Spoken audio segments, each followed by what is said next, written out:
इस क्लास में सभी का स्वागत है। आज पुनः दिल्ली सल्तनत से संबंधित अन्य महत्वपूर्ण तथ्यों को वन लाइनर के रूप में पढ़ाया जाएगा, जो PCS, IAS, RO, ARO, lower PCS और राज्य पीसीएस परीक्षाओं में पूछे गए हैं। वैसे प्रश्न में है, गुजरी महल का निर्माण राजा मान सिंह तोमर 1510 ईस्वी में। अदीना मस्जिद सिकंदर शाह की कब्र है। यह पश्चिम बंगाल में पंडुआ में है। ये अदीना मस्जिद 1360 ईस्वी में सिकंदर शाह के शासन में इसका निर्माण हुआ। लाल दरवाजा मस्जिद जौनपुर में है। दाखिल दरवाजा ये गौड़ तीन दरवाजा अहमदाबाद में है। दक्षिण भारत के पोलीगार थे क्षेत्रीय प्रशासकीय और सैन्य नियंत्रक को दी गई सामंतवादी उपाधि है। 16वीं से 18वीं शताब्दी में यानी दक्षिण भारत के जो पोलीगार थे वो क्षेत्र प्रशासकीय और सैन्य नियंत्रक है, जिन्हें सामंतवादी उपाधि दी गई 16वीं और 18वीं शताब्दी में। भक्ति और सूफी आंदोलन से संबंधित महत्वपूर्ण प्रश्न जो उक्त परीक्षाओं में पूछे गए हैं। भक्ति आंदोलन का प्रारंभ अलवार संतों द्वारा। भक्ति संस्कृत का भारत में पुनर्जन्म 15वीं और 16वीं शताब्दी में। शंकराचार्य अद्वैतवादी दर्शन से संबंधित हैं। बुद्ध और मीराबाई के जीवन का दर्शन में मुख्य साम्य था, संसार दुखपूर्ण है। कोई व्यक्ति किसी व्यक्ति से उसका धर्म, संप्रदाय या जाति न पूछे, यह रामानंद का कथन है। सभी भक्ति संतों के मध्य एक समान विशेषता है, अपनी वाणी को उसी भाषा में लिखा जिसे उनके भक्त समझते थे। सूफी संत ध्यान साधना और श्वसन नियमन, एकांत में कठोर यौगिक व्यायाम, श्रोताओं में आध्यात्मिक हर्षोन्माद उत्पन्न करने के लिए पवित्र गीतों का गायन। काम रूप जो असम में है। काम रूप में वैष्णव धर्म को लोकप्रिय बनाया शंकरदेव ने। शंकरदेव वैष्णव धर्म से संबंधित हैं।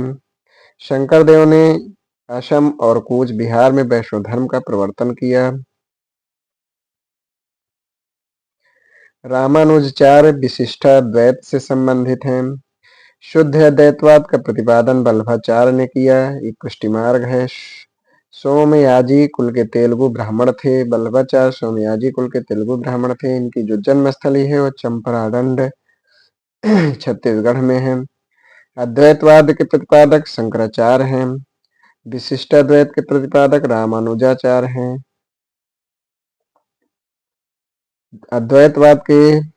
द्वैताद्वैतवाद के प्रतिपादक निम्बकाचार्य हैं, जो सनक संप्रदाय से हैं। द्वैतवाद के प्रतिपादक मध्वाचार्य हैं। यानी द्वैतवाद के प्रतिपादक मध्वाचार्य, द्वैताद्वैतवाद के प्रतिपादक निम्बकाचार्य और विशिष्टाद्वैत के प्रतिपादक रामानुजाचार्य और अद्वैतवाद के प्रतिपादक शंकराचार्य हैं। और शुद्ध अद्वैतवाद के प्रतिपादक वल्लभाचार्य हैं।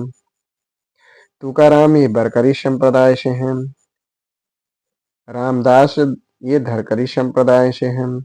रामानंद भक्ति संत अपने संदेश के प्रचार के लिए सबसे पहले हिंदी का प्रयोग किए। यानी हिंदी का प्रयोग रामानंद भक्ति संत ने प्रयोग किया। इनका जन्म 1299 ईस्वी प्रयाग में हुआ। इनके जो शिष्य हैं वो कबीरदास थे।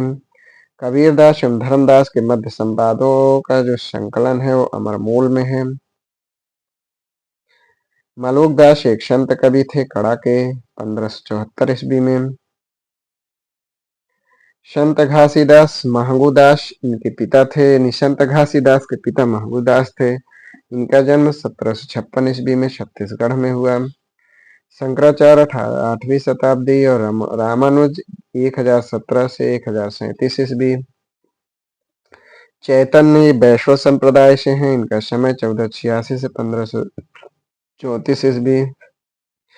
कबीर इनका जो समय है 1398 से 1518 ईस्वी। गुरु नानक इनका जन्म ननकाना जो पश्चिम पंजाब, पाकिस्तान के पश्चिम पंजाब में है।